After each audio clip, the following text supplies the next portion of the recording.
What's up, everybody? Welcome back to the Jared Williams Show. Today we got my good friend Eddie Barkhurst on here again. What's up, man? What up, dude? How you doing? I'm doing good.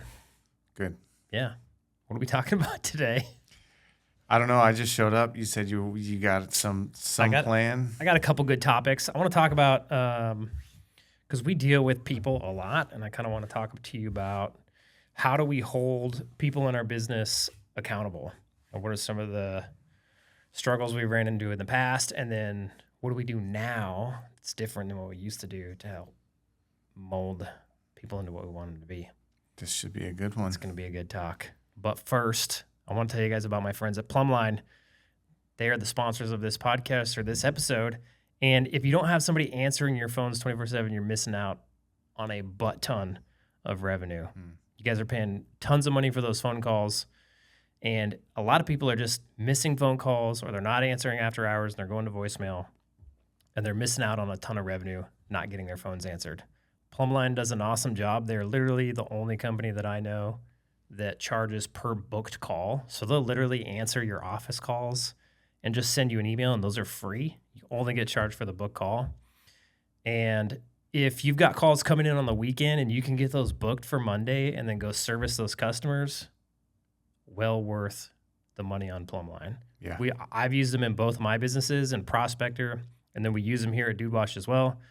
I've tried other 24-hour answering services, and they suck, a big suck, and PlumbLine is awesome. I've known the owners for quite a while. They're awesome people.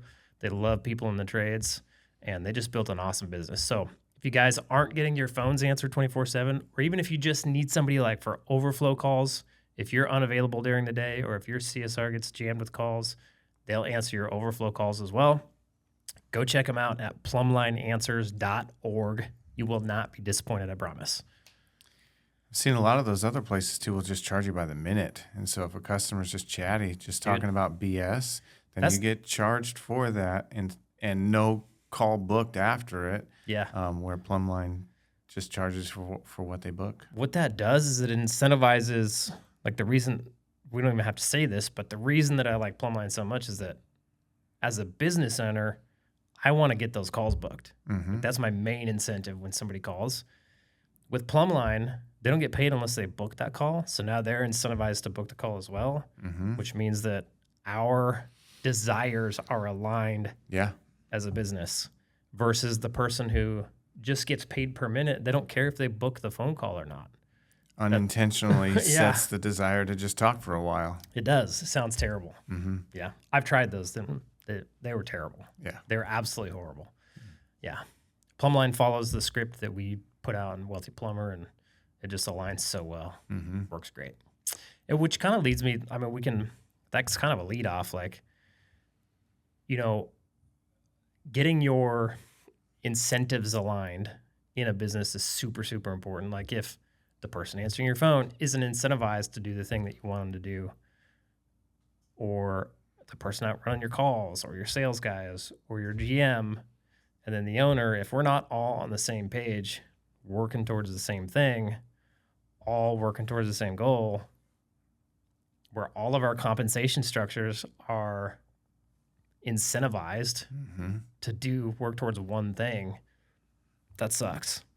Sucks big time. It leads to untold revenue lost, and it leads to like individuals wandering seemingly aimless, or they create their own. It seems like this is what I'm being asked to do, and so then they create their own new direction to go, and there can be reputation lost or opportunity lost, revenue lost, and it's all just because the incentives aren't aligned, and you can, and like that goes deeper than I think a lot of people realize. You can tell everybody, hey, CSRs, our main goal is to drive revenue. Hey, technicians, our main goal is to drive revenue. And if you leave it too vague, then they fill in the blanks with a lot of shit, and it can end up being the wrong direction to go, and it can end up wrecking opportunity in front of you. Ask me how I know. And then you got to do a lot of work to try and correct that. And getting it back on course is a whole lot more work than keeping it on course. Yep. We get a lot of people come in to the Wealthy Plumber coaching community, and we can teach them like all the basic fundamentals of marketing, getting call volume up, hiring people. We can get their pricing structure right, their price book, the software, how you run the call. We can get all that Individual pieces figured out. But then, so we get like the basic core functions of the business. Those are like super important, right? And from there, it becomes how do we duplicate this and how do we scale it? And it all becomes about the people. And so I see a lot of people, they start to fail. Like even if they get all that figured out and then they don't have the people portion figured out, they get stuck. And it's the hardest part. Yeah. It's the hardest part. You got a bunch of human beings who all think different, who all act different, who come from different backgrounds, who have a different idea of what success looks like or hard work looks like. And they all want to come in and do different stuff. Absolutely. How do we, like in the past, I remember in like Prospector going there and like my idea was I'm just going to grow the business that I wanted to work at. But I didn't even know what that was. What, like in your past jobs, did you ever have an employer come to you and be like, this is exactly what I expect out of you. Here's the metrics that you need to hit to be successful here.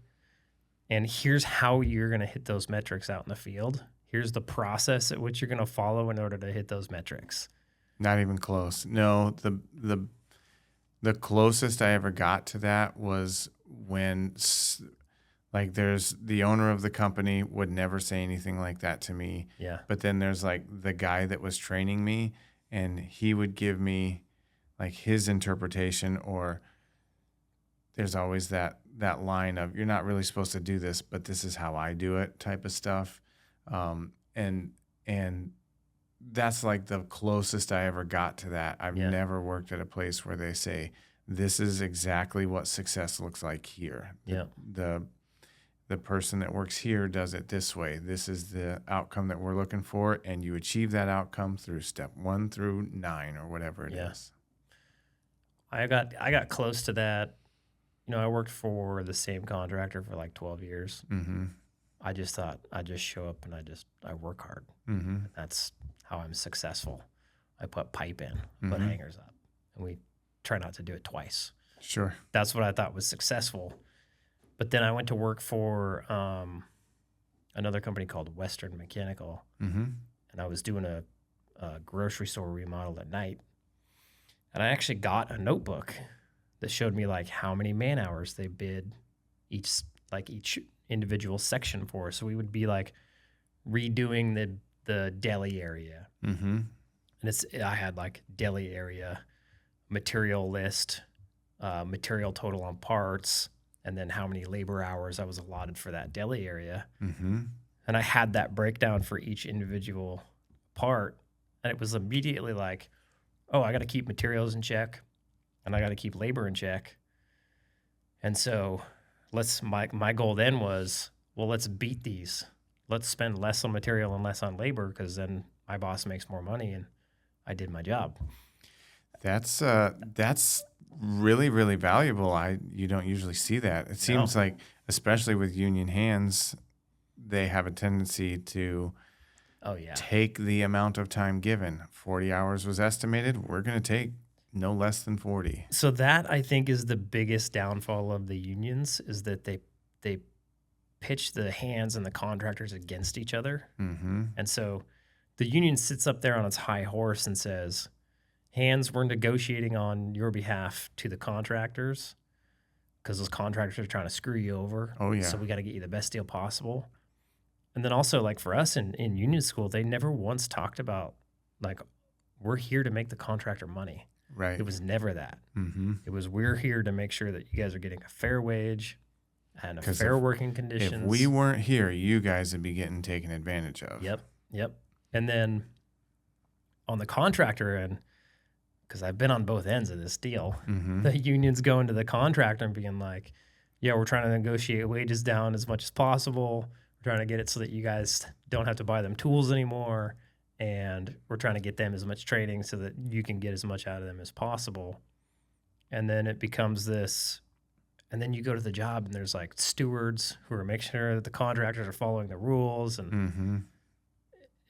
it's stupid, Mm-hmm. in my opinion. Tons of red tape where there doesn't need to be any. No, and in my experience, when I was in the union, I would go work for a contractor, and then I'd be working with these two other dudes who did like half of the work that I did, but they're making the same amount of money. Mm-hmm. And I couldn't go to my boss and say, hey, I want to make more money because I do twice as much as those guys, because he couldn't lower their pay and move some of their pay over to me, Right. which is what should happen in that instance. Or Mhm. even if it wasn't, if I was one of the low producers, I should get paid less. And one of the high producers should get paid more. Mm-hmm. It should be based on your production.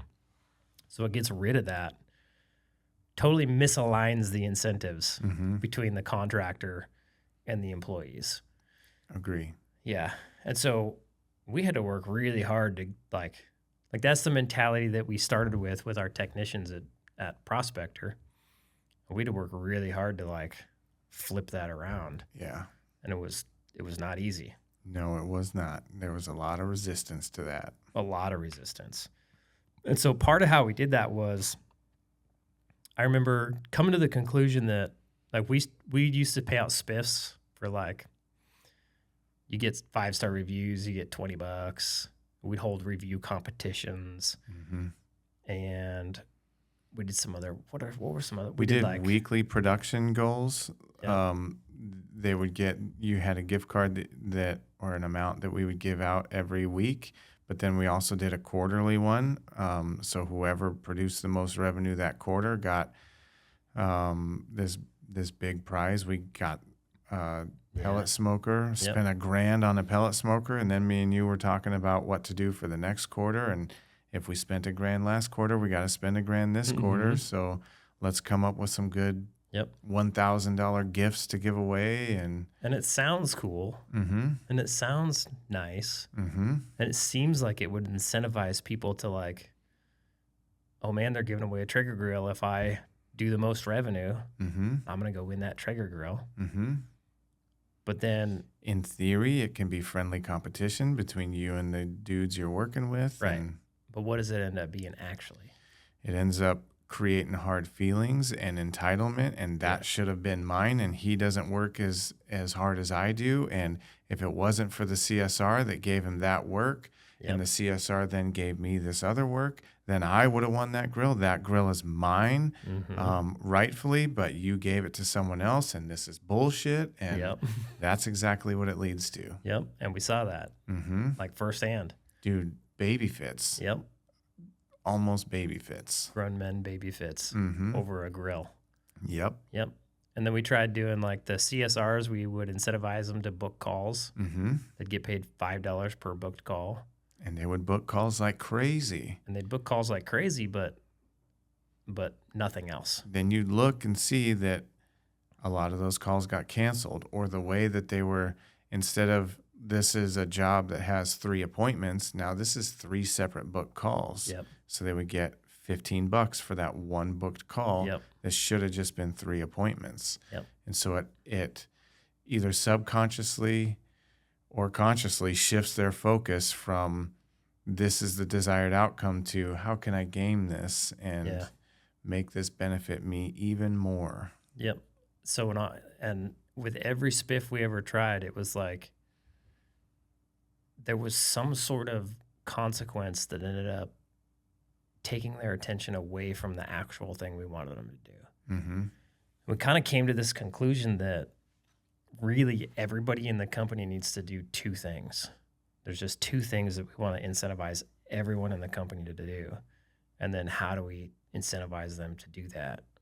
And then how do we hold them accountable to that? And what it boiled down to was like, everybody in the company should be incentivized to drive revenue and customer satisfaction. Mm-hmm. That's it.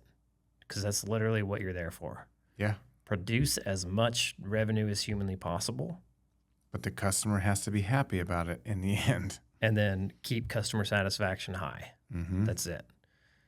And the revenue production can't be at the sake of customer satisfaction, and the customer satisfaction can't be at the sake of revenue. You have to do those together. Mm-hmm.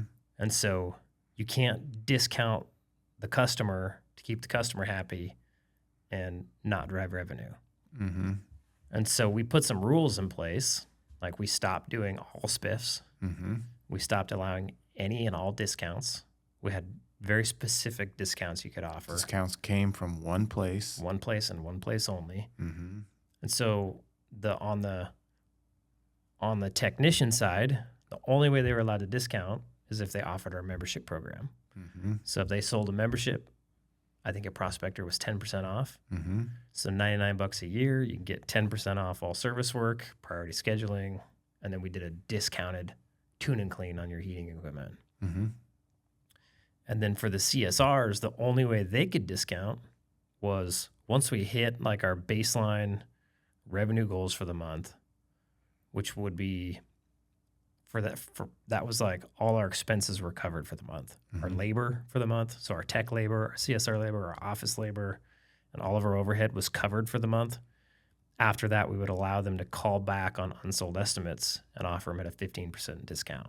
Yeah, that was only on work that we had visited before. Yep. And didn't sell. You couldn't just offer that to anybody who had our phone number. Correct. Yeah. Yep. And that actually drove a lot of revenue. It did. That was a good one for us. Mm-hmm. And it was cool. And the girls in the office loved when we hit that point because you could see that not that they weren't working to get the schedule full beforehand, Yep. but once we hit that point, you could see that they kind of shifted into a different gear and they wanted to see what they could get. Mm-hmm. Oh, so we would give them 5% commission on anything they converted Mm-hmm. over the phone and got booked. And then, and so the cool part about that was like, so they're all incentivized to drive revenue. They can't discount. And then we said, okay, well, we put discounts on, but to drive revenue, we had to put in a commission structure.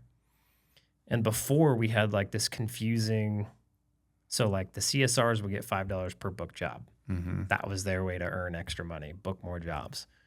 We already know that didn't work very well. Mm-hmm. With the technicians, we had this step structure based on hours sold of like, hey, if you sell X amount of hours, then you get this hourly rate. If you sell, I think it was like 25 hours, you bump up like was it $5? $5 an It's hour. $5. Yeah. So after 25 hours sold, you bump up $5 more an hour on top of your base wage. Mm-hmm. And then at 30, it was like another $5. Mm-hmm. At 35, it was another $5. And at 40, it was another $5. And what we found is that guys didn't think it was possible, Right. which is silly Mm-hmm. because after we switched it up, they produced way more revenue. Mm-hmm. But we found that people didn't think it was possible.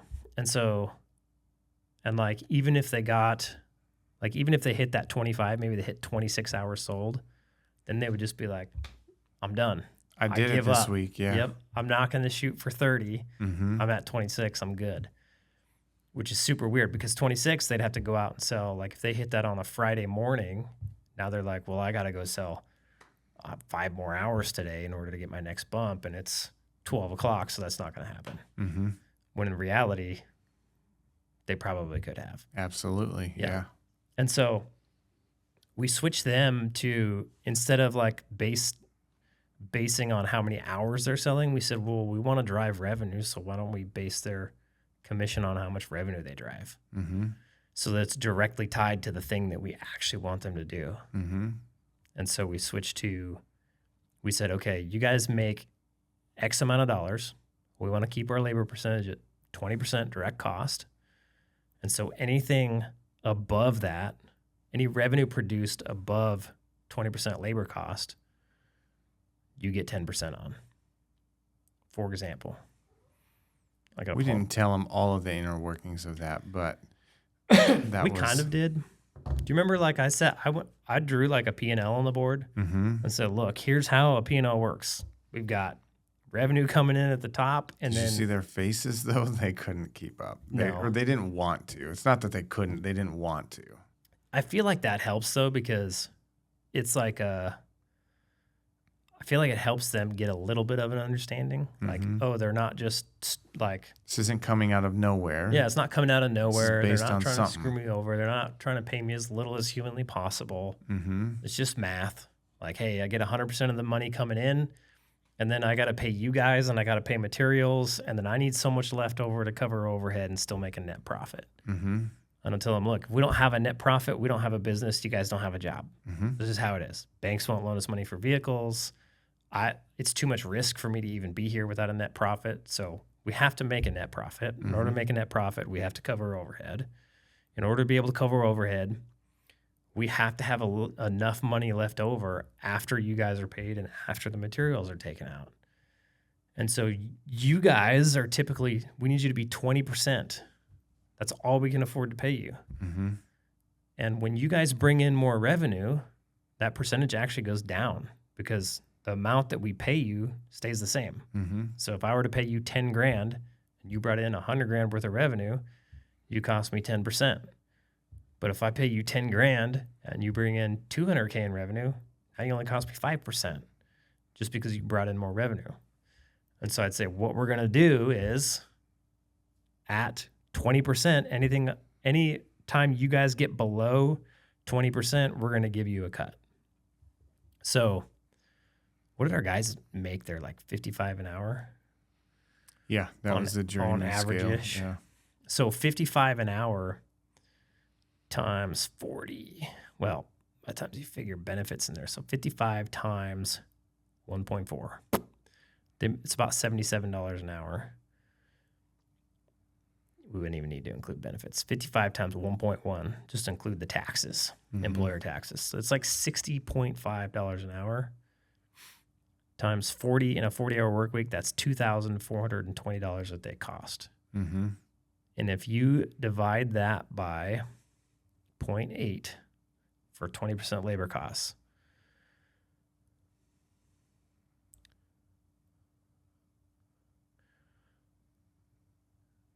my math's not working out. What did I say it was?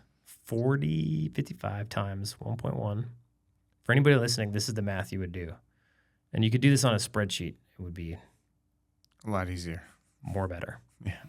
So 60.5 times 40, they cost $2,420 in direct wages and taxes on those wages. And so we need that to be 20%. So X times 20.20 equals 2,420. So we got to divide by 0.2, $12,100. So if they produce $12,100 and we pay them $55 an hour, their wages are 20% of the revenue that they brought in. And then we have another 5% for benefits. And typically our materials were like 20%, and that kept us at a 55% gross margin. When we were at a 55% gross margin, we could hit 30% net at the end of the day after we cover overhead. And so we would tell them anything over $12,000, we'll give you a 10% cut on. And the second we did that, our guys started producing way more money. They started thinking, okay, how can I get to, and then you can kind of start thinking of what you want your paycheck to be and then what you have to do in order to get your paycheck to be that. And the guys just like it like opened up.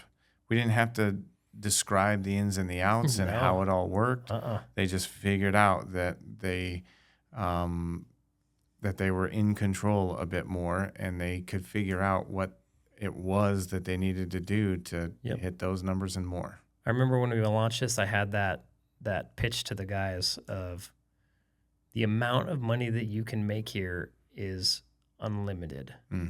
It's directly tied to your ability out in the field to produce revenue. That's it. The more revenue you produce, the more money you make. Mm-hmm. And it was like an unlock for a lot of the guys. It really was. And what's cool about that is like, before on a Friday afternoon, they had to sell 5 more hours to get to the next pay bump.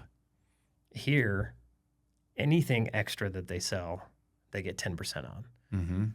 So if they go to a job at Friday at noon and it's 2 hours worth of work, they're still trying to hustle and sell that Mm-hmm. because then they're going to get paid more. Versus before, if they just hit 26 hours and it's Friday at noon and this is their last job and it's only 2 hours of work, they don't really care if they sell it or not Mm-hmm. because they're getting paid the same either way. Yep. And so we saw a massive bump in revenue. And so between that and then the commission structure that we worked out with our CSRs, because a lot of the problems we had before was our CSRs and our technicians didn't want to work together. Like they would kind of butt heads. Mm-hmm. This immediately, just the technician commission almost immediately made that better. Mm-hmm. But then adding in the CSR's ability to call unsold estimates and sell them for the technicians, Mm-hmm.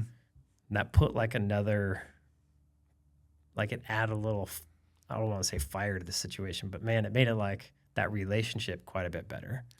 It all of a sudden, like, there's always a little bit of politics inside a company. Mm-hmm. And like the relationship between CSR and tech, sometimes it's great, sometimes it's terrible. Yep. But if you're looking at an unsold estimate, say it's for 10 grand worth of work, but it's written by the technician that you, the CSR, like the least, Mm-hmm. you care less about whether or not you're helping him get his work, Yep. and you care more about what that's going to do to your individual bottom line, your paycheck. And you say, yeah, he's a jerk and I don't like working with him, but if I sell that, then I make $500. I make more money. Yeah. That I didn't have the way to make before. And so before, if they were getting nothing for helping this jerk get more work, Yep. they would kind of look at it like, I'm helping the asshole stay busy and I benefit none. Yep. Now you're still helping the asshole stay busy, Yep. but you're getting some benefit from it, and the business is getting benefit from it too. And then on the flip side of that, you can go to the asshole tech and say, look, these CSRs are going to drive you a lot of revenue at the end of the month. Maybe you ought to rethink being an asshole. Yeah, maybe you ought to not be such an asshole to them and start Yep. being nicer to them so they start calling up on your jobs first. Yep. Maybe go bring them some donuts tomorrow morning or bring in some breakfast for them and Mm-hmm.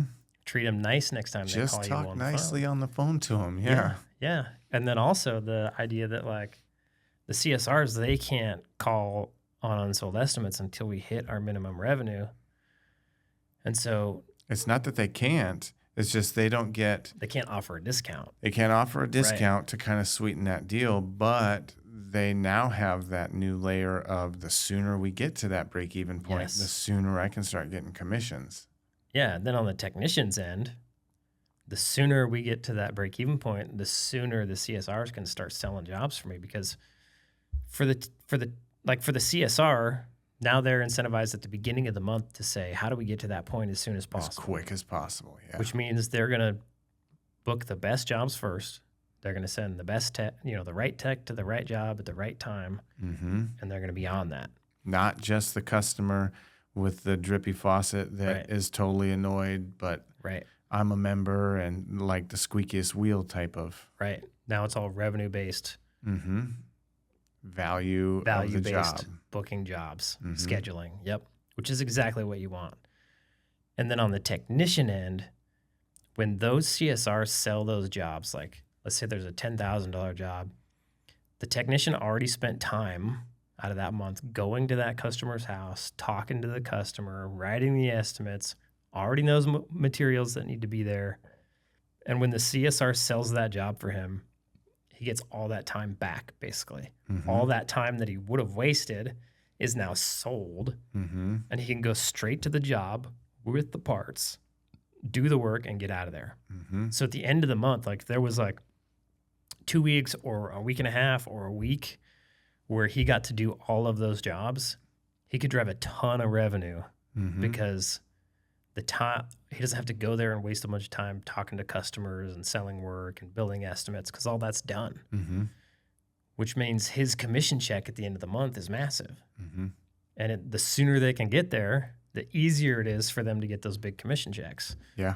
And so it kind of like they play on each other, which is awesome. Yep. The further refined we got that, Yep. the more revenue we did. So you sold the company in July. Yep. And I ran it for him for another year after that. Yeah. For the new owner. And in October, we hit a huge record revenue number that like we kind of thought was unattainable with the amount of techs we had in the field. Yeah. We hit $602,000 in revenue in October under that system.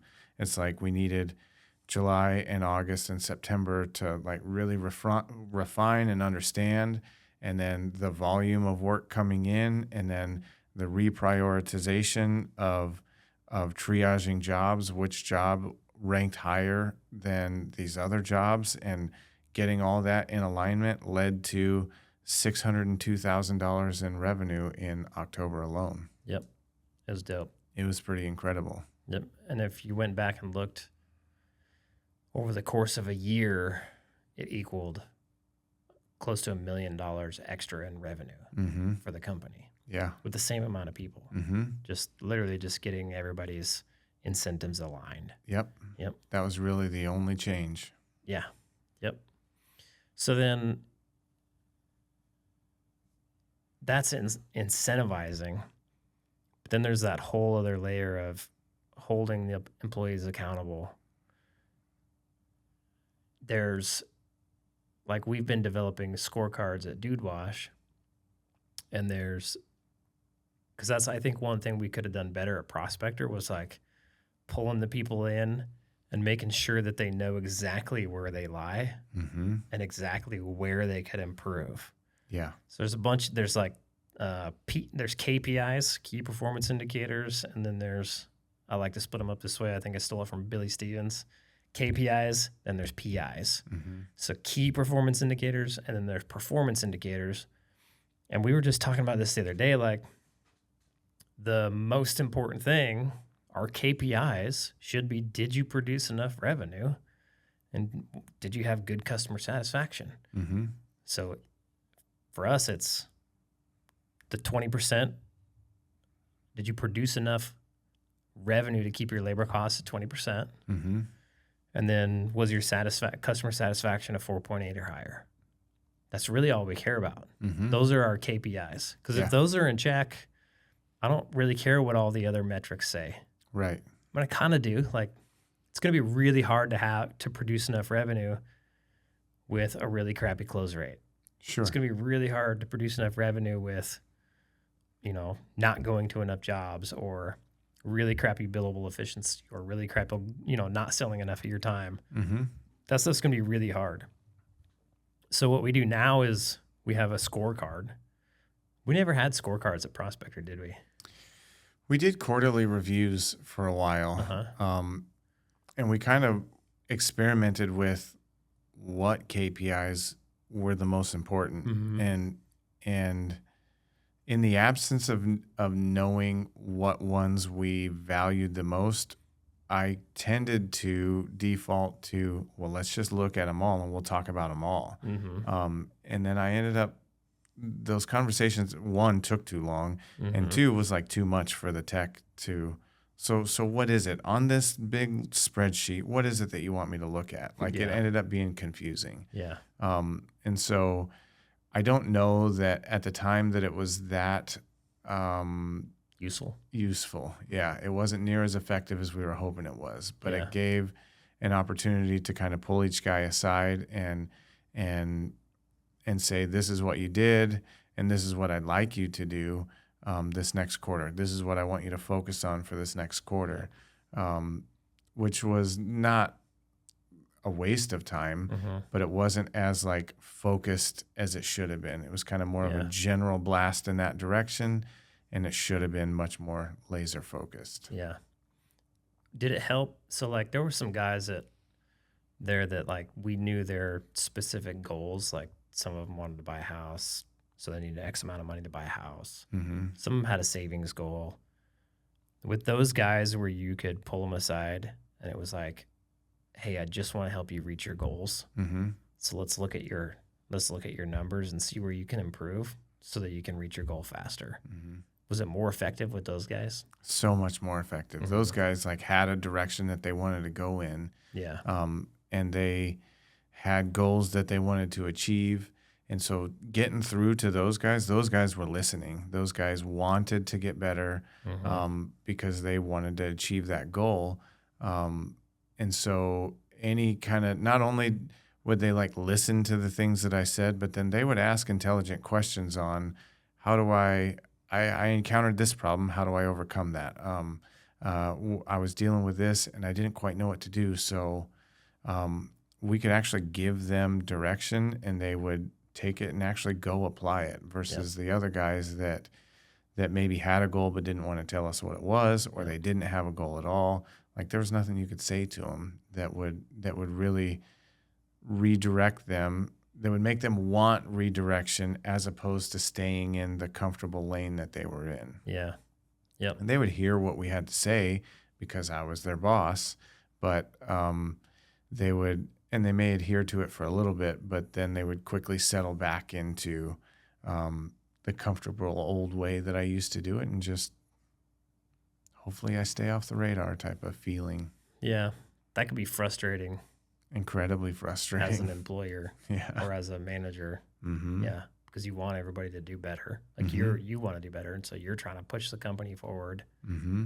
And then you got this guy who comes in and he's okay with kind of just, being okay. Bare minimum performance. Mm-hmm. And that's kind of like, I would like to say like, oh, we don't have room for those people on the team. But at the same time, if they're hitting your bare minimum performance goals and you don't have anybody to replace them that's better, then you leave them there. The lame part is, Rohr would say, what's good enough for you people, right? Yeah, that was like, we had Ellen Rohr come and talk to the Wealthy Plumber group, and she's awesome. Yeah. Like her ability to relate to the people in the group was so cool. Mm-hmm. But like one thing she said was like, define what your minimum standard is. What is good enough for you? Mm-hmm. Like at what point is it just good enough? And I think that's good because like it stops you from being frustrated. Mm-hmm. But at the same time, for me, if I've got somebody who's just good enough, I'm going to go to them and be like, look, you're good enough. You're going to stay here until I got somebody better. Somebody else walks in the door and says, and shows or even shows inclination towards being great, then we're going to give them a spot on the team. And then like the moment that they show that they've got more potential, and like this perfect scenario exists where they have more potential and we have maybe a slow time, and we have to choose between giving it to the guy who's shown that he's got lots of potential and wants to grow hard and fast, and the guy that is like, okay, being good enough, then it's going to be an easy decision on who we give that opportunity to after that. Yes. Mm-hmm. I agree. I had a guy working for a dude wash, and he was late in his third time coming in, and he's got 4 kids and a wife at home. And I was like, I pulled him out. I was like, dude, this is your 3rd time being late in like 2 weeks. And he goes, yeah, I'm super sorry. I'm like, do you know what happens to the guy who's late, who's known for being late? He goes, what? I said, you're not going to lose your job today, but when push comes to shove, and I've got guys who aren't late, and then I got this one guy who is late, and we get slow, and I got to let somebody go, guess who gets let go? He goes, the guy who's late. I said, yeah. Don't be that guy. Like, it's not that hard. Yeah. It's not hard to set an alarm 15 minutes earlier and come to work. Yeah. Just don't be that guy. Please, for your sake. Yeah. I don't want you to be that guy. Mm-hmm. He couldn't do it for some reason, but yeah. Developing what's good enough is definitely important. Yeah. So on our scorecard now, we've got revenue and customer satisfaction. Mm-hmm. Good enough revenue is keeping your labor rates at 20%. Mm-hmm. So whatever you pay your guys times 1.1 to add in some taxes and then divide by 0.2. And if they can produce that in revenue every single week over week on average, they don't have to hit it every week, but on average they hit it, Mm-hmm. then they're good. Mm-hmm. If they can maintain a 4.8 customer rating on average or better, they're good. Mm-hmm. Like that's our good enough. And then we kind of get into the discussions of, so now we pull everybody aside and we say, we want to know what their goals are. And we actually have meetings designed to help them plan towards hitting those goals. And then when we pull them in and look at their scorecards, we can go, hey, your revenue was good enough. Your customer satisfaction was good enough. But I know you have these goals over here. And if you want to hit your goals faster, now let's go look at some of these PIs, these performance indicators. Mm-hmm. And maybe we can get this revenue a little higher, because if you got this revenue higher, you could earn this much more in commission, which would get you to your goal this much faster. Yeah. How cool would that be? Mm-hmm. And it positions us not from these guys that are trying to push revenues for the company, but now we're a company that has employees that we're trying to help out. Mm-hmm. Like we're the guys that are like, hey, come work for us because we can provide you with opportunity and help you plan for the future and help you achieve those goals. That's a way cooler thing. Yeah. And like we were kind of having a discussion earlier about,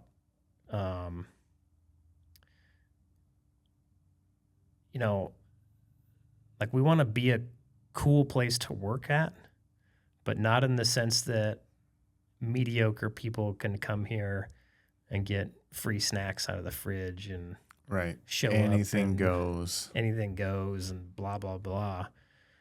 We want to be a cool place to work at in the sense that A players come here and they love working here because they get pushed to work hard and held at a higher standard.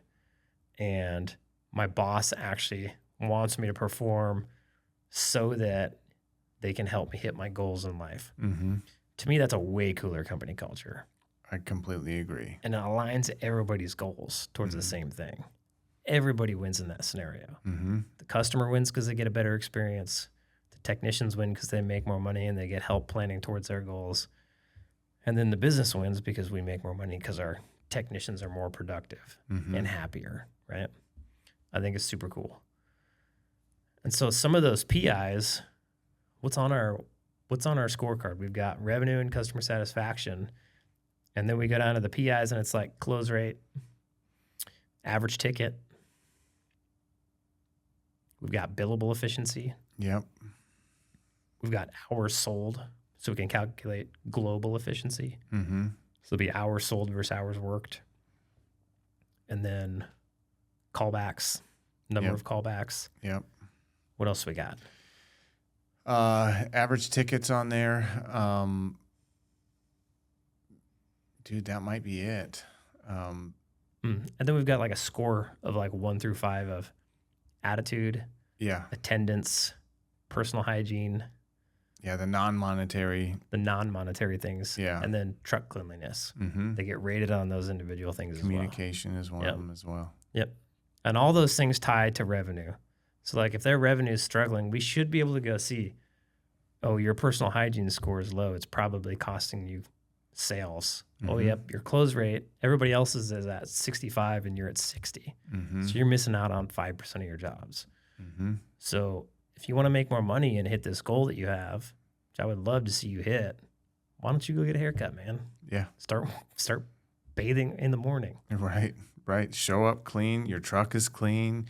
Yeah. Your iPad doesn't got baby fingerprints all over it. Yeah. It's nice and clean. I had to have this conversation with Joel. If he drinks milk, he smells like BO. Okay. For everybody that used to watch the podcast with Joel on here, he'll be back on here someday. We'll do like a 3-person podcast. It'll be fun. Sure. But the dude, if he drinks milk, smells like BO.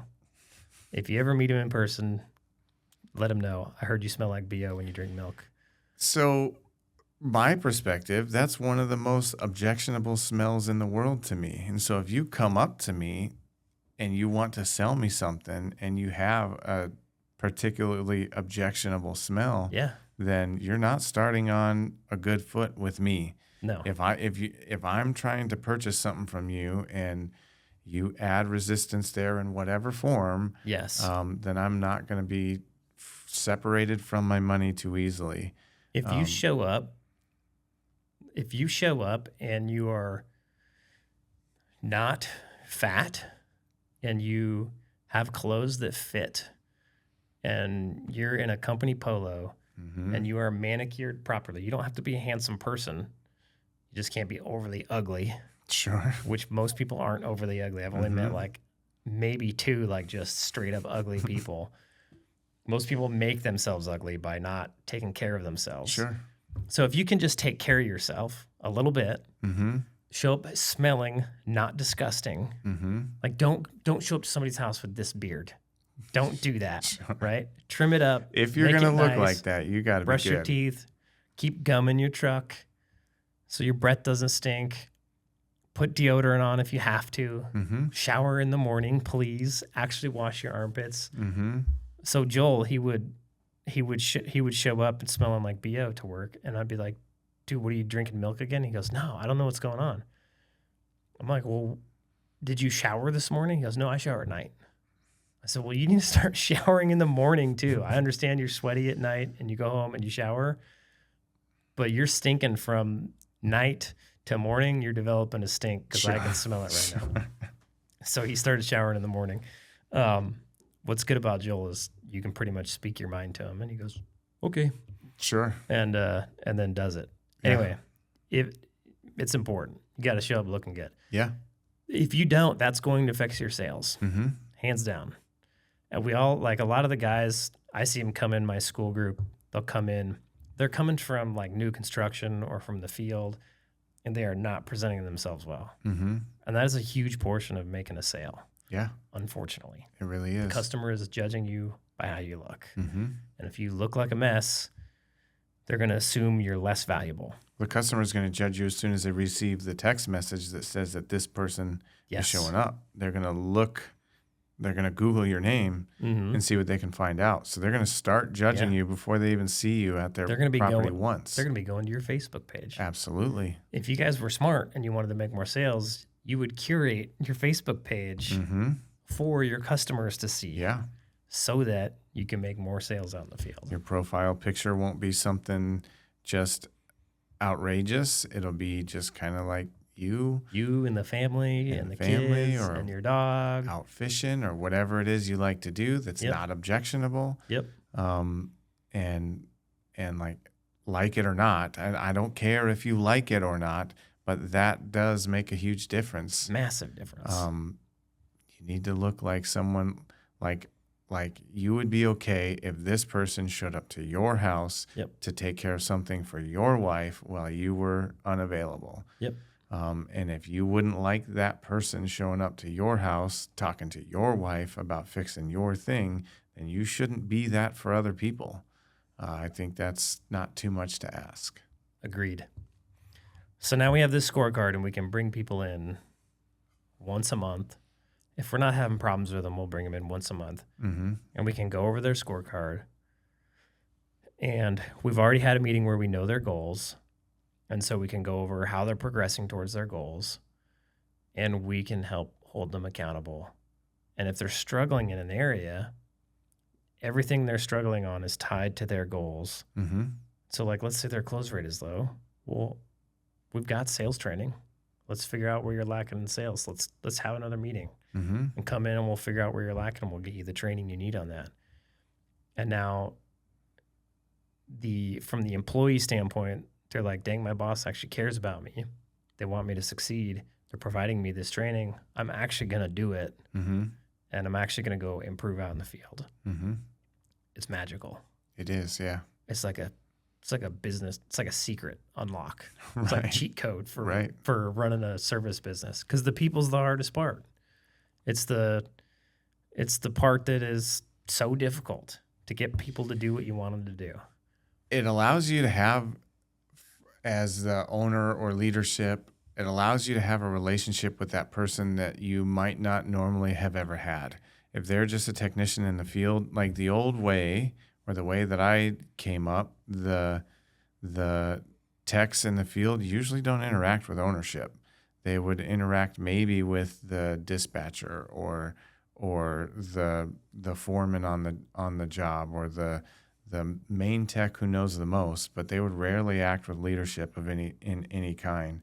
And so then leadership just is like subject to whatever the techs in the field want done, Yep. or whatever their leadership that they have in place or don't have in place is able to influence the technicians to do in the field, where this removes that, whatever that barrier is, and it allows leadership or ownership to have some sort of relationship with that person and get to know them better and find out if this person's going to fit, if they have the potential to do it, and if they do, how you can unlock that potential and help them, and then they in turn help the business. Yeah, it allows some relationship that normally wouldn't exist. Yeah, I think it's awesome. Yeah. And so we also have for the washing, we stole a line out of the HVAC playbook where we're doing sales tech and install tech model, which is something I've never done before. And I always thought it would be easier than it actually is. It's not that complicated, but when we started getting into it, it was not as easy or simple as I thought. And so we've got a separate scorecard for sales tech versus install tech. Install tech, he's just got to produce enough revenue for himself. The sales tech, like we started crunching the numbers in a spreadsheet, and basically we can have one sales tech for every 2 wash techs or install techs. And that's just based on numbers, like how many jobs can your sales tech go to, what the close rate is, what your average ticket is, and how many wash techs you need to fulfill that, or install techs. I would imagine for like HVAC, because they have much larger tickets, it's way more install technicians per sales tech. Even plumbing, I bet it's like closer to like 3 for plumbing. You could have 1 sales technician, 3 install techs, depending on what you're selling. If you're selling a bunch of repipes, like multi-day repipes or 3 or 4 day repipes, then you're going to need more install techs per sales tech. You just got to figure that out for yourself based on historical data. And so this sales tech, though, he's got to produce enough, he's got to sell enough to keep 2 wash techs busy, plus wash enough revenue so that everybody hits together that 20% labor rule. So there's 3 guys now. So we pay our guys $35 an hour. They need to produce $7,500 a week each person. So this sales tech needs to sell $7,500 for each wash tech, plus he needs to either sell or perform $7,500 worth of work to cover his wages as well. So now he's at a much higher rate there that he has to sell. So we track his as sold revenue and completed revenue. Well, sold and completed. And it works out because like our wash techs, if they don't have to sell, they can actually produce more revenue because now they're not spending time selling and presenting estimates and all that stuff. And so they're able to handle what is it about? It works out to, what does that math work out to? 7,500 times 3 divided by 0.2. No, times. It's 22,500. That's what the sales tech needs to sell between maybe he washed some, maybe the sales tech. So 15,000 of that is for them. And they could probably actually do closer to 9,000 a piece. So that's about 18,000 for the guys that go wash. And then for him, he needs to go sell and wash like another $5,000, $5,500 worth of work. So anything for him that is over 2.5, 3 hours, he passes on to the wash techs. Anything that's under that time frame, he just washes it real quick and gets out of there. That's been working out pretty good for us Yeah. so far because we've got guys who, like a lot of our guys are younger. Mm-hmm. They don't really have the communication skills that we need them to, but we can teach them how to wash. Mm-hmm. They can make really good money washing. And then we've got some guys that are a little older, like Joel, older, can talk well, a little better at sales. We've got one guy who can talk pretty good. We're hoping he'll be a sales guy. Yeah. But anyway, I was saying that because your scorecards, the revenue might change between all of them. Mm-hmm. And you just need to think about, okay, what is this guy's role and what revenue does he need to produce and for who? Mm-hmm. And how much does he need to produce to keep those labor rates at 20%? Mm-hmm. Pretty simple. Yeah. Simple math. Yeah. Theory is pretty simple to come up with. And then, yeah, you just got to figure out what it is for each individual on your team. Yeah. Yep. And so the one thing that I didn't know how to do, and maybe somebody watching this will know how to do, is sales guy commission. I don't know that anybody know. I don't know. I've talked to, like, I've asked a few people, like, how do you guys do this? And a lot of people just pay a flat commission to their sales guy. And I don't like doing that. Mm-hmm. I want to pay him a wage. I want to pay him a base wage. And then whenever he sells more revenue than those three guys, he gets extra on top of that. Yeah. That's what I want to do. Mm-hmm. So that's what we're doing. We'll see how it works. Yeah. I think it'll work good. Yeah. I think the fear of a paycheck being $0 should drive one to do pretty well. Yeah. If you don't sell anything, if you're straight up commission, you don't sell anything, then you don't get paid anything. So I don't like that. I don't like that because at that point, like, think about that from the sales guy. You have this selling technician, we'll call him. Mm-hmm. He's going out, and if he's just commission based, he's like, no matter what he sells, he's going to cost me 10%, Mm-hmm. no matter what. So now I'm running this model, and because I have a selling technician, all my prices on anything I flip over cost me 10% extra, no matter how much he sells. Mm-hmm. That's what I don't like about it. Prices would have to come up 10% across the board. Just to cover his efforts. Versus if I went to just all techs sell and wash their own stuff, then they can all sell and wash, and I don't have to pay that 10%. Mm-hmm. So the only way that it's worth it is if that guy that you're paying 10% sells enough to offset the 10% cost. That's it. Yeah. So there has to be some sort of, like, threshold. You have to sell this much Sure. or you can't work here. Mm-hmm. And so why not just pay him a base wage and say, once you sell this much, I'll give you 10% over that. Yeah. Because then he's incentivized to hit that minimum every week. Right. Otherwise, he doesn't get Instead any of commission. just getting what you get. Yeah. Yeah. Yeah. Totally agree. I like that better. Mm-hmm. It seems to work math-wise, because then anytime you put that threshold in, what ends up happening is the more they sell, the cheaper they cost, Mm-hmm. because there's a threshold. If it's just straight commission, they always cost you that straight commission. Right. And then it's a win for the sales guy and anybody you're paying that way, but it's kind of a win for the business because they produce more revenue, but the labor costs stay stagnant. Sure.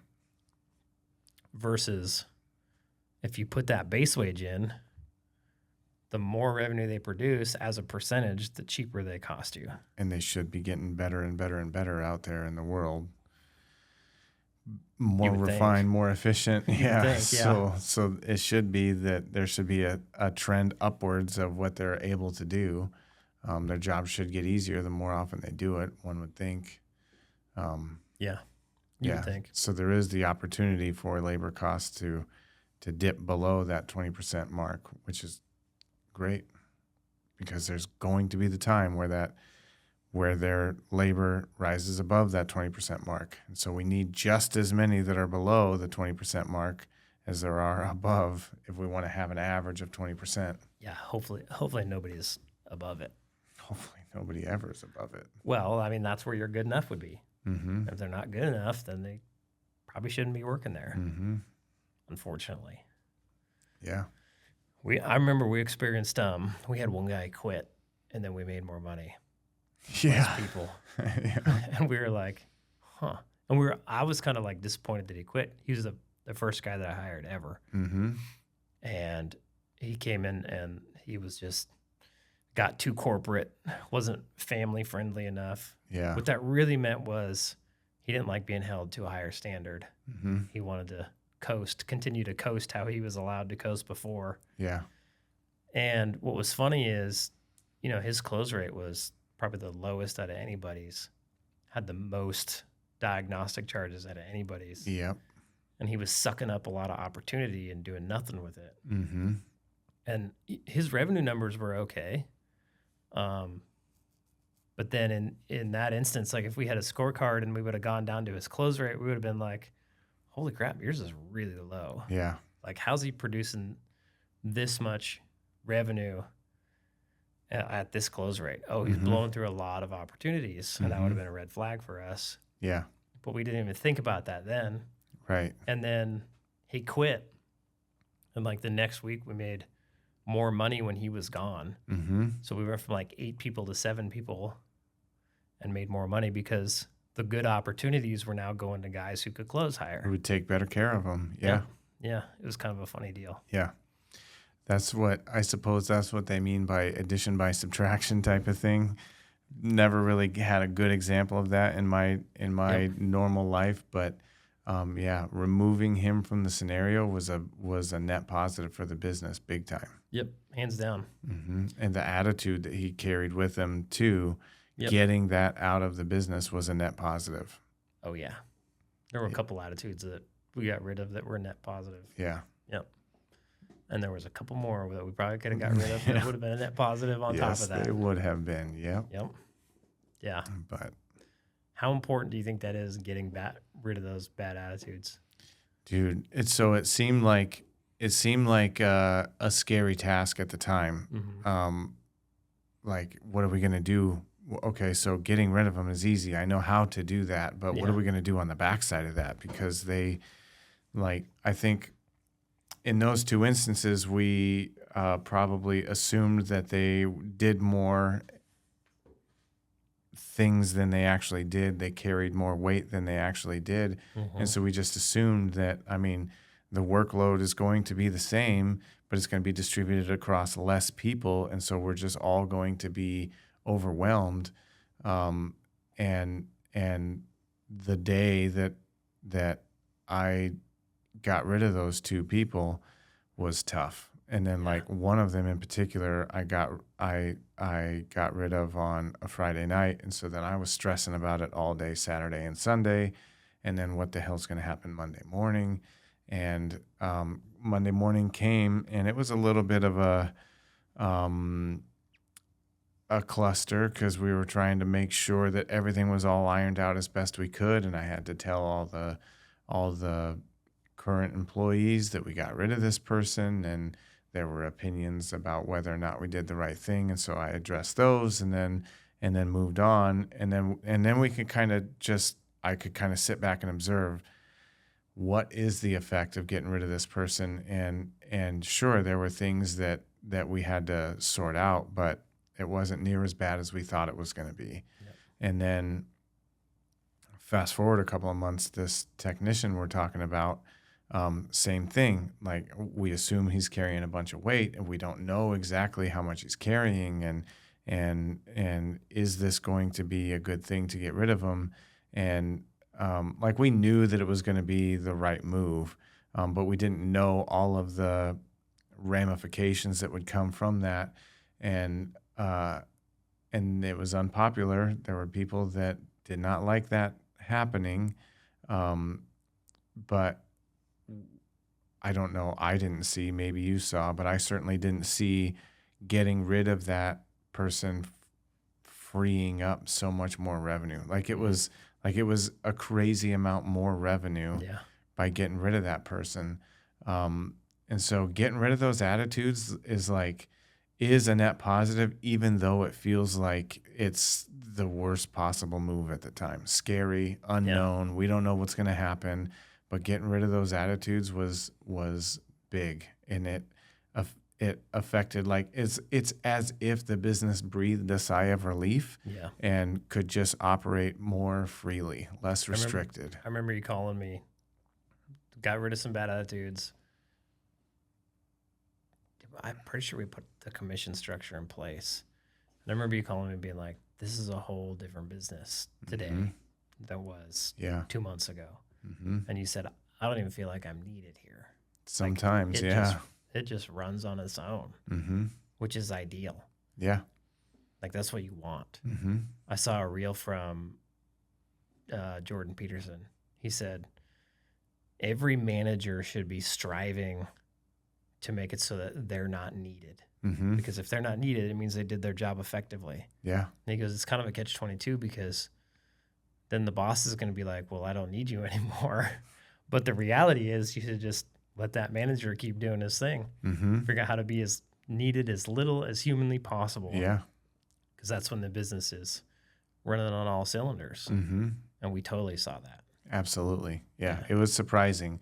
Me and you had that phone call, and I was like, man, I don't even know what I'm doing here right now. Yeah. Like, if I wasn't here, I think it would be going just fine, which really is the goal. Like, I don't want to be doing anything, or I guess on the face of it, setting up the system so that the business no longer needs me just sounds like bad practice. It sounds like a terrible idea. It sounds like a fairy tale. Right. It sounds like it's not possible. Like, why would I want to build a system that replaces me entirely or makes me irrelevant?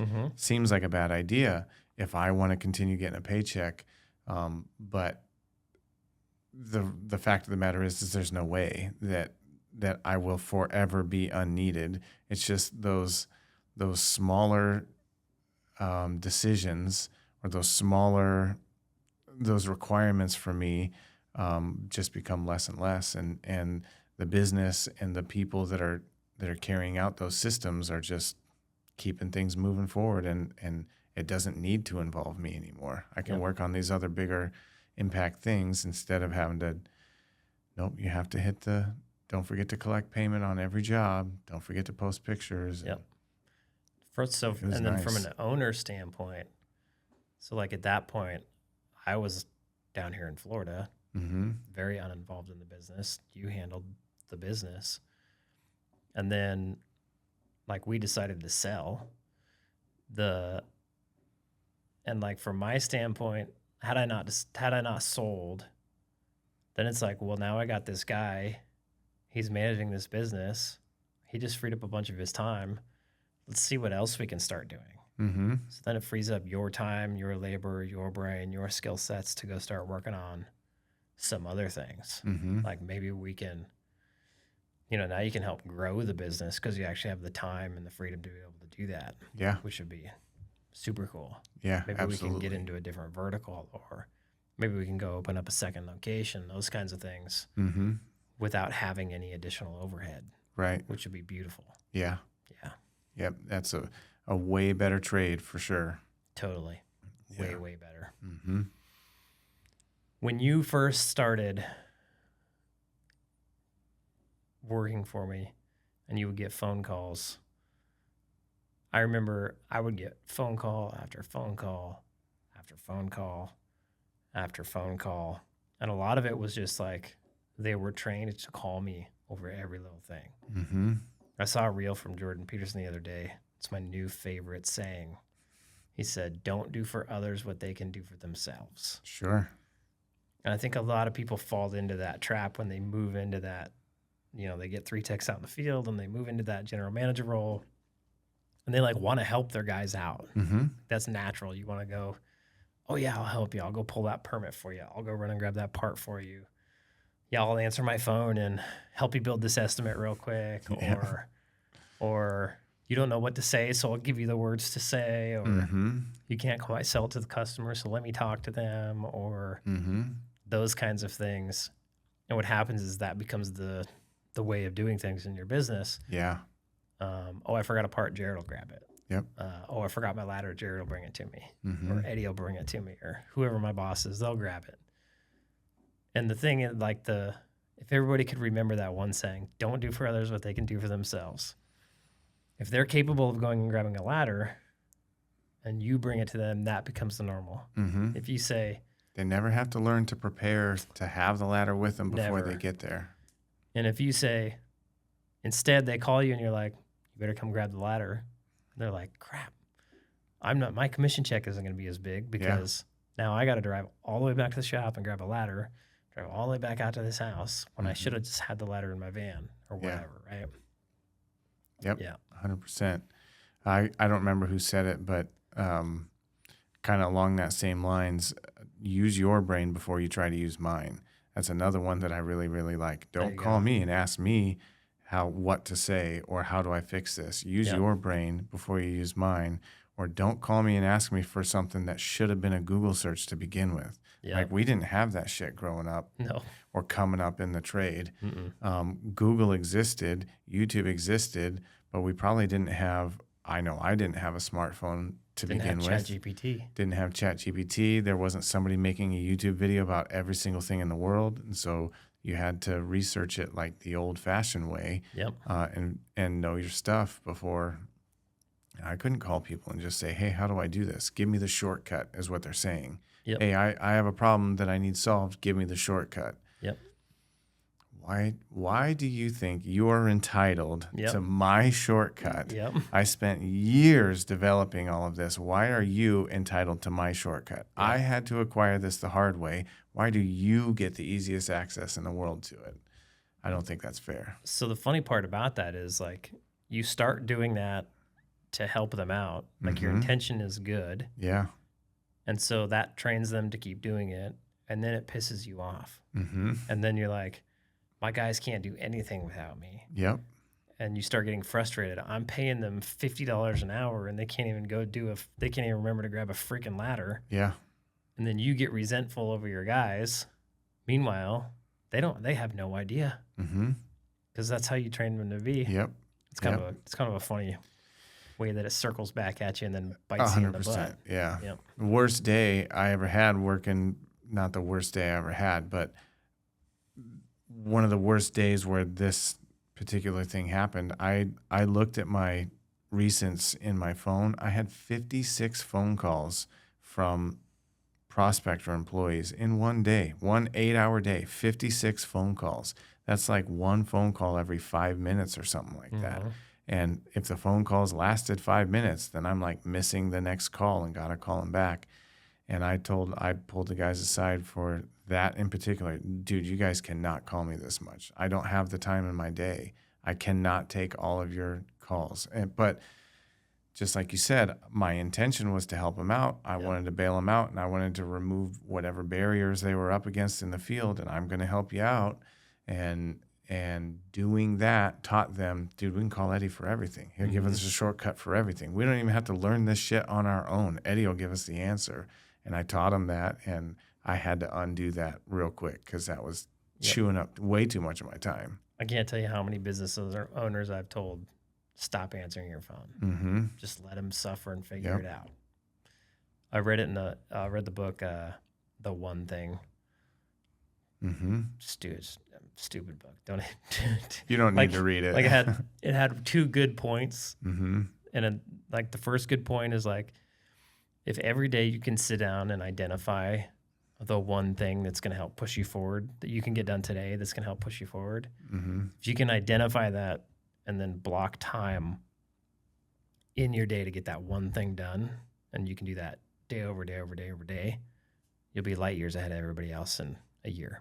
And that's all you need to know from the book. That, and that was incredibly useful for me when I read the book, but I could have read the first like 10 pages and got the point. Instead, I suffered through like 200 pages of the same thing over and over again.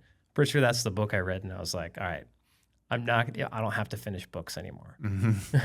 If it starts to repeat itself, I'm going to skim through, I'm going to skip ahead, or I'm just going to chuck it in the garbage. Yeah. But also in that book, he talked about, for him, it's written by the guy who owns Keller Williams.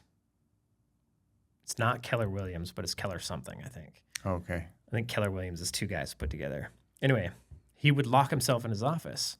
He would leave his cell phone out in the hallway. He would close his door, and he had a rule. If my door is closed, you don't come in here. Mm-hmm. And he would tell his secretary, I don't take phone calls from this time to this time. Nobody bugs me. All notifications off. And he'd block out 4 hours every day to work on the one thing. Mm-hmm. And part of what he talked about in the book was he said, you'll be surprised what that does for your company, because people who used to come to you for everything, now you have this time blocked where they can't, and they end up figuring it out on their own. Yeah. And even when you like open your door and then you're free, nobody comes and bothers you. Yeah. And then you get more work done. Yeah. And I was like, interesting. Mm-hmm. That's a good one. I like that. You've always been easy to find but hard to reach. Me personally? Yeah. I know where you're at. Yeah. You're not going to answer an email. You're not going to answer a text message most of the time. Nope. I can call you. Yep. And there are times where you'll pick up, Yep. but you're not doing something else. Driving. Yep. You're driving or you're kind of in between things. I'm a terrible phone conversationalist too. Yeah. Anybody that's been on a Zoom call with you, when you pull up your email and it says 25,000 unread messages, Yep.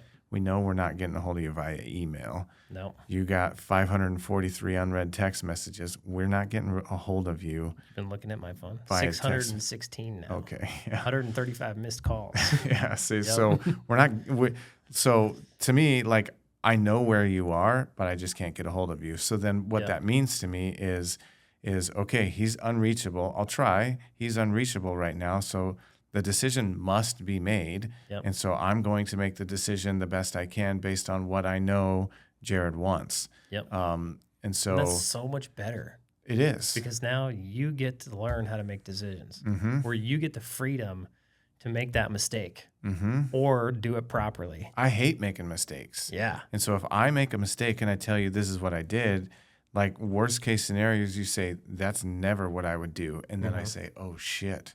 And so then I learn what it is that you would do. Like, we pick up the pieces, Yeah. but then I learn what it is that you would do, and I'm better equipped the next time that happens. I think even better is you get to feel the consequences of that decision that you made, and then get that feedback and go, this consequence was because of this decision. Had I made the decision this way instead, we would have got a better outcome. So from now on, when I'm presented this situation, I'm making this decision so I can get this outcome.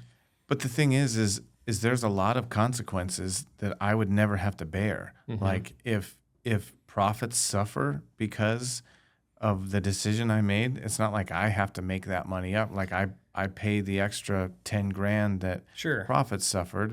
And but so for me, even then, like, if at the end of the day, we can have, like, me and you would have a manager meeting, we'd go over the P&L once a month. Mm-hmm.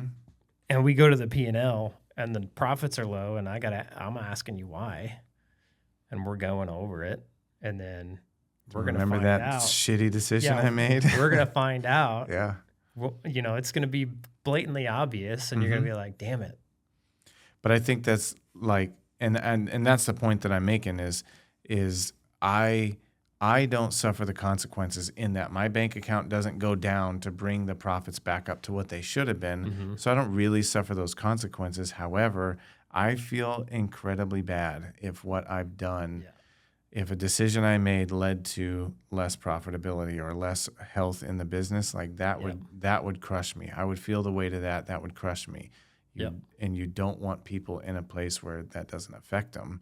The technicians, if I'm unreachable and they make a decision that leads to reduced profit or just general less healthy, then there needs to be some sort of follow-up conversation as to why that was the wrong decision, and here's the guidance on how to make the right decision. But I think it's a great thing for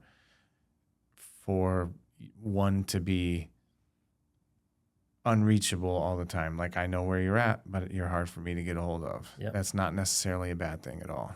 It's funny, that's something that I learned before I went into business. Like, I read the One Thing book right before I started Prospector, before I ever had any employees. Mm-hmm. And then, like, also I read the 4 Hour Work Week, and he talks about how, like, he'd go on a week-long hike up some mountain, be totally unavailable.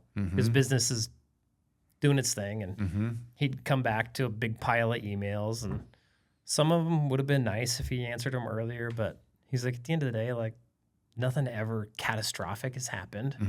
Nothing happens that we can't fix.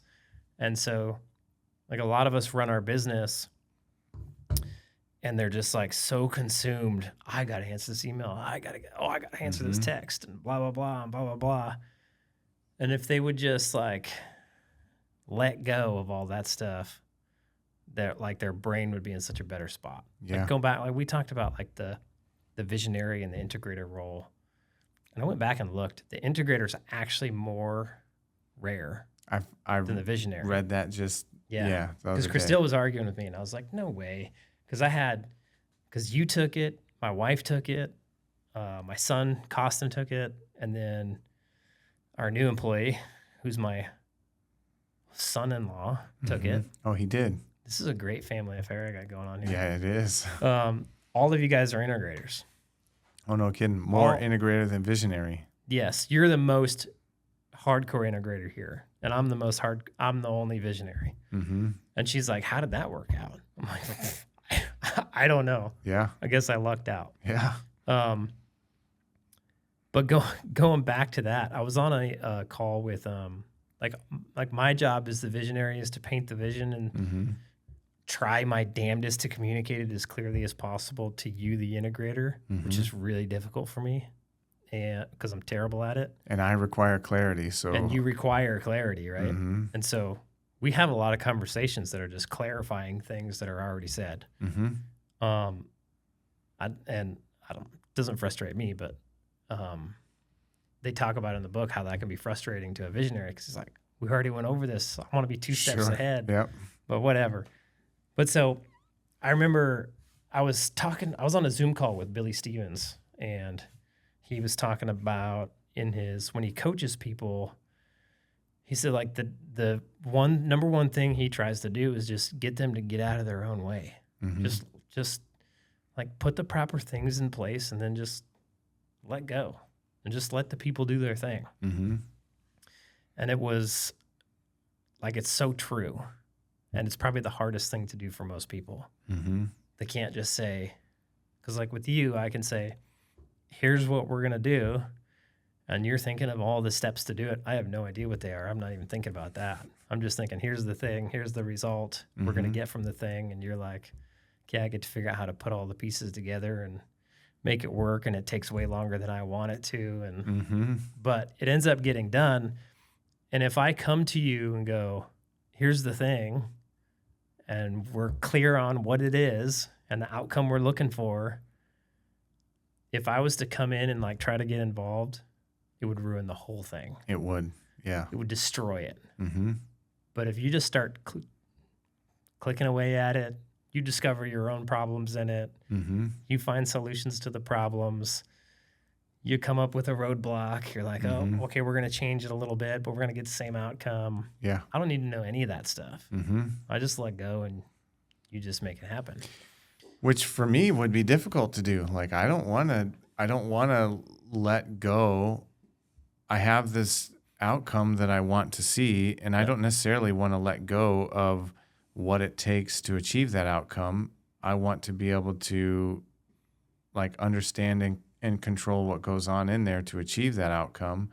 And honestly, that was one of the things that kind of surprised me. Not that I thought it was irresponsible, I just thought it was something that I would never do, is the fact that you did relinquish so much control to me at Prospector. And I'm like, does this guy know what he's doing? Does this guy know that I don't know what I'm doing? Nope.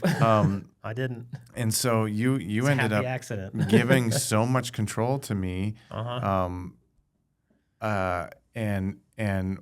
or take leadership of this and bring me this outcome. And it was your business, and it was like, I'll do my best, but I hope you know what you're getting yourself into here, because I don't know what I'm doing. And it was kind of surprising that you gave so much of that over to me. Now that I understand the book, and the different roles and how you're clearly visionary and I'm clearly an integrator. You want nothing more than to give over the control, Yeah. to free up your brain space to be thinking of this, whatever's next. Yeah, but I can remember a time when that was really difficult. Yeah. Like when I first hired Joel's wife, Ayla, to be the CSR, Mm-hmm. because I had control over every aspect of my business. Mm-hmm.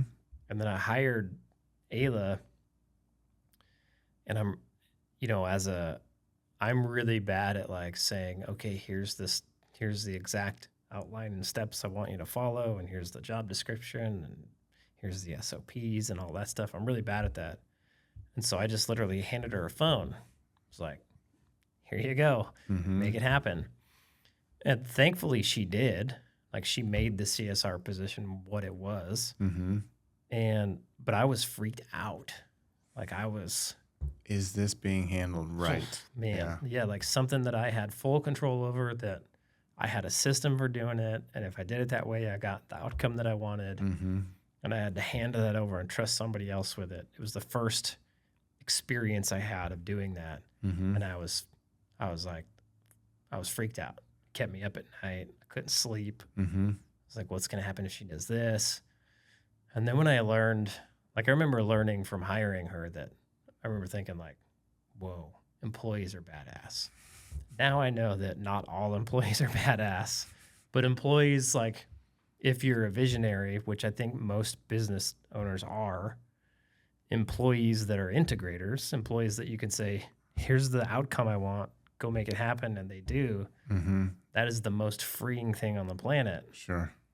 And it's excellent. Even if they make mistakes, like expect them to make mistakes. Like Mm-hmm. it's, if they can make mistakes, but then realize they made a mistake and then go fix their mistake, that's awesome. Yeah. The employees that suck are the ones who don't even realize they made a mistake or don't know how to fix their mistakes, and then Or don't care that they made a mistake. that's even worse. And then they got to come back to you, and then you got to get back involved. Mm-hmm. Those are the worst. Yeah. Hands down. Yep. Absolutely agree. Agreed. We can agree to agree on that one. We've gone through a few. Yeah. Yes, we have. Well, cool, man. Good conversation. Great conversation. Yeah. All right. Don't forget to check out PlumbLineAnswers.org. You guys are missing out if you don't have somebody answering them 24-hour calls. Yeah. See you guys on the next one.